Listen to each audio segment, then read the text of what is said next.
प्रधानमंत्री बनने के लिए कोई योग्यता है? कोई परीक्षा पास करनी पड़ती है? विधायक बनने के लिए कोई परीक्षा पास करनी पड़ती है? सांसद बनने के लिए कोई परीक्षा पास करनी पड़ती है? शिक्षा मंत्री, स्वास्थ्य मंत्री, मुख्यमंत्री बनने के लिए कोई परीक्षा पास करनी पड़ती है? लेकिन एमए करके, पीएचडी करके, बीए पास करके, बीकॉम करके, इंजीनियरिंग करके भी अगर आपको लेखपाल बनना है तो सरकार पूछती है तुम्हारे अंदर योग्यता है कि नहीं, पहले पीटी का एग्जाम दो। ये पीटी का एग्जाम नौजवानों का शोषण है। ये पीटी का एग्जाम बंद होना चाहिए। हम कोई पीटी का एग्जाम नहीं देंगे। तुम्हारा लड़का जैसा धनिया बेच के हजारों करोड़ कमाएगा, उसकी योग्यता नहीं चेक करते।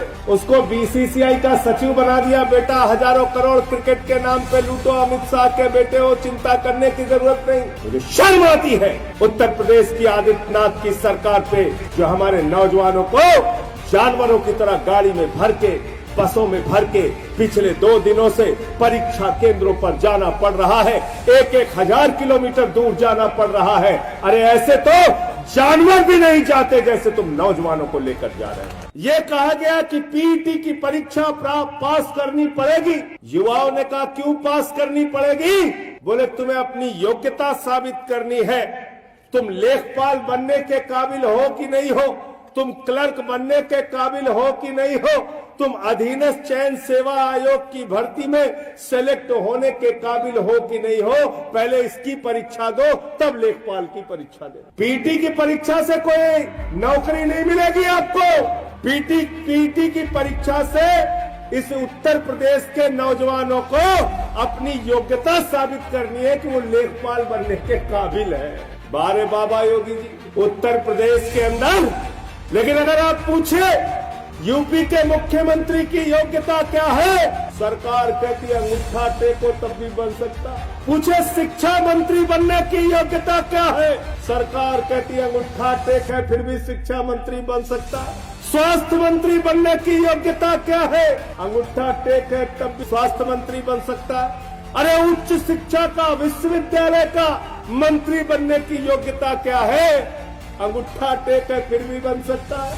सांसद बनने की योग्यता क्या है, डॉक्टर महेश शर्मा जी ने कहा अंगूठा टेक है फिर भी बन सकता है। अरे विधायक बनने की योग्यता क्या है, बोले अंगूठा टेक है फिर भी बन सकता है। अच्छा सब कुछ छोड़ो, प्रधानमंत्री बनने की योग्यता क्या, बोले अंगूठा टेक है फिर भी बन सकता है। प्रधानमंत्री बनने के लिए कोई योग्यता है?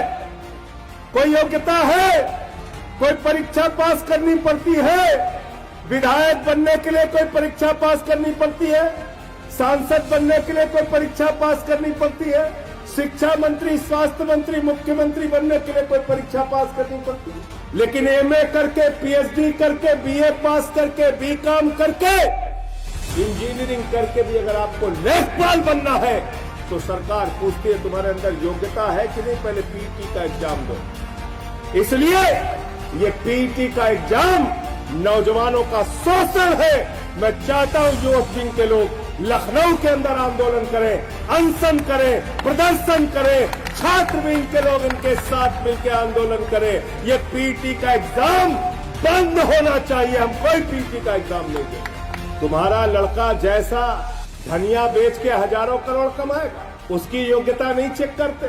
उसको बीसीसीआई का सचिव बना दिया, बेटा हजारों करोड़ क्रिकेट के नाम पे लूटो, अमित शाह के बेटे हो, चिंता करने की जरूरत नहीं। और किसान का बेटा, मजदूर का बेटा, मेरठ में रहने वाला, बागपत में रहने वाला, नोएडा में रहने वाला, गाजियाबाद में रहने वाला, उसको बलिया भेजोगे, उसको गाजीपुर भेजोगे, गाजीपुर वाले को गाजियाबाद भेजोगे, बरेली वाले को बलिया भेजोगे। मुझे शर्म आती है उत्तर प्रदेश की आदित्यनाथ की सरकार पे, जो हमारे नौजवानों को जानवरों की तरह गाड़ी में भर के, बसों में भर के पिछले 2 दिनों से परीक्षा केंद्रों पर जाना पड़ रहा है।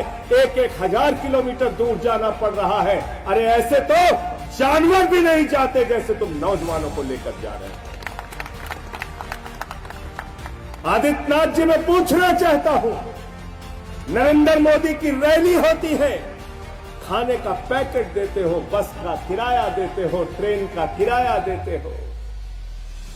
रैली होती है तो 5 स्टार का स्वागत देते हो, लेकिन जब नौजवान अपनी एक छोटी सी नौकरी के लिए परीक्षा देने के लिए जाता है, और परीक्षा भी नौकरी के लिए नहीं, नौकरी के काबिल है कि नहीं है इसकी योग्यता की परीक्षा देने जाता है, तो उसका शोषण करते। 200 रुपए फार्म के ले लिए बाबा जी ने। सोचो 37 लाख बच्चों ने अगर 2000 रुपए भी एवरेज खर्चा किया इस परीक्षा को देने के लिए, तो करीब करीब 740 करोड़ रुपए इस उत्तर प्रदेश के नौजवानों का लूट लिया गया।